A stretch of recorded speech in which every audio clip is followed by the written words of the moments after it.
My dear student, ఈరోజు current ఎకానమీలో భాగంగా పిఎంఐ పర్చేజింగ్ మేనేజర్స్ ఇండెక్స్ గురించి తెలుసుకుందాం. ఈ పిఎంఐని హెచ్ఎస్బిసి సెప్టెంబర్ నెలలో ఆగస్టు గణాంకాల ఆధారంగా రూపొందించింది. ఈ పిఎంఐ డేటా దేనికి సంబంధించిందంటే తయారీ రంగానికి సంబంధించింది. భారతదేశంలో తయారీ రంగం ఏ విధంగా ఉందో తెలియజేస్తూ ఉంటుందన్నమాట. వీళ్ళు జూలైకి ఆగస్టుకి సరిపోల్చారు. జూలైలో ఈ పిఎంఐ డేటా యొక్క విలువ 58.1 ఉంటే ఆగస్టుకు వచ్చేసరికి అది 57.5గా ఉంది. అంటే తయారీ రంగం అనేది తగ్గుముఖం పడుతుంది.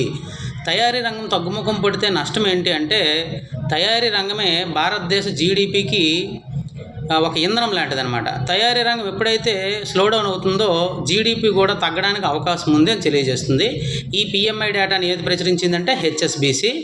My dear students, please subscribe, like my channel. Thank you.